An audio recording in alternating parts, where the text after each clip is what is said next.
आज चाहिँ म यस्तो रमाइलो ठाउँमा आएको छु हैन। यो ठाउँ चाहिँ कहाँ होला भन्दाखेरिलाई यो चाहिँ सोलुखुम्बु जिल्ला थुलुङदुधकोशी गाउँपालिका वडा नम्बर 1 नेले, यो नेले बजार हो। वडा नम्बर 1 नेलेको अलि माथि डाँडामा के भन्छ यसलाई बाखुर भन्ने ठाउँमा आएको छु। यहाँ चाहिँ म किन आएँ भन्दाखेरिलाई यो चाहिँ हाम्रो बाबाहरूको पुर्ख्यौली जग्गा हैन, हाम्रो पुर्ख्यौली जग्गा भएको हुनाले हामी चाहिँ यहाँ बिरुवा अब यतिकै यो चाहिँ खाली खाली छ हैन। अब पहिला चाहिँ यहाँ खेती नै हुन्थ्यो अरे। अहिले सबै मान्छेहरू सहरीकरण भएर यहाँ चाहिँ अहिले केही पनि छैन, नाङ्गो पाखा छ। तल चाहिँ हामीले पहिल्यै बिरुवा रोपेका थियौँ हैन, बिरुवा पनि भइरहेछ। यो तल पनि हो हैन, तलदेखि यो पनि बाबाहरूकै विशेष हाम्रै पर्दो रहेछ। अनि सो यहाँ चाहिँ हामीले खेती रोप्ने बाँकी थियो, रोपेका थियौँ पहिला पनि, तर यहाँ चाहिँ वस्तु चरणले गर्दा सबै खाइसकेको रहेछ हैन, सकिसकेको रहेछ। त्यही भएर यो चौरमा चाहिँ आज हामीले बिरुवा रोपौँ भनेर यति किन खाली छुट्ने हैन भनेर बिरुवा रोपौँ भनेर छिमेकी दाई गोपलाल दाईसँग आयौँ है। सो एकदम ठाउँ चाहिँ एकदमै बबाल रमाइलो छ। बिरुवा रोप्ने काम पनि हामी गर्दै नै छौँ। यो ठाउँ चाहिँ कहाँ कसरी देख्दो रहेछ भन्दा यो नेले भइहाल्यो हैन, यो माथि आले यता अब यो देखिनु यता यो जुन देखेको गाउँ छ यो यता गाउँ हैन, यो गारमा भइहाल्यो हैन। अनि यता सिधा उता गएपछि यो अझै गारमै छ। अनि पल्लो देखेको चाहिँ फेरि सल्लेरी भयो हैन। अनि फेरि सल्लेरीबाट उता यो तामाखानी यो सिधा उता पर तामाखानी के भन्छ म एक्ज्याक्ट ठाउँ त त्यति मजाले थाहा भएन मलाई पनि हैन। तामाखानी भयो, यो तिङ्ला भयो हैन, यो तिङ्ला यो देखिनु भएको यो सिधा परको यो तिङ्ला भइहाल्यो हैन। तिङ्ला अनि यता देखिने यो भाग छ नि, यो यताको यो सल्यान भयो। यता यो तलको यो कराङ जुन बाटो छ यो सल्यान हैन। अनि त्यहाँदेखि सिधा पारि नेचा अनि यो देख्नु भएको नेले, अनि सिधा यो एयरपोर्ट छ हैन। यो एयरपोर्ट भएको ठाउँ चाहिँ फेरि काङ्गेल हैन, यो चाहिँ मेरो घर भएको ठाउँ हैन।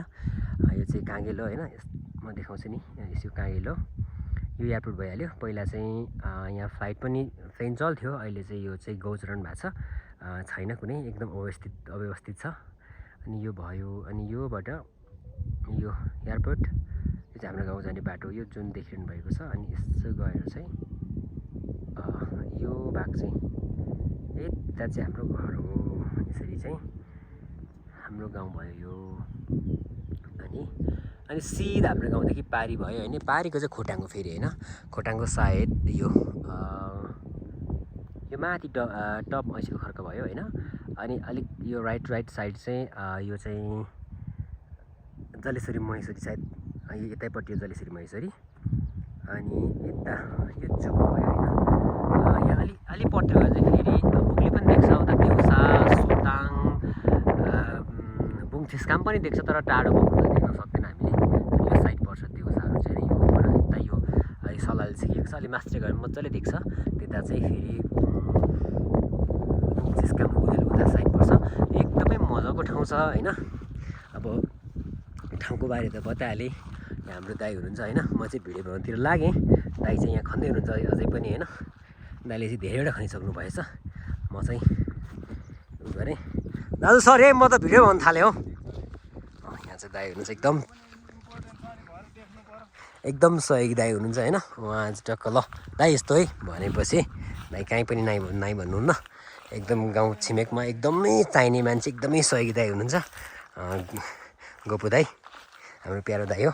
आज चाहिँ मैले पनि एक्लै भएर दाजु दाईसँग टक्क बिरुवा रोप्न आएँ।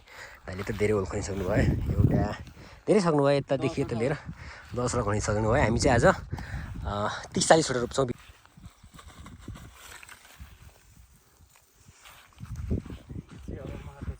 ल आज यो चौरभरि हामीले बिरुवा रोप्यौँ होइन। अब रहेछ पिकनिक स्पट पनि रहेछ।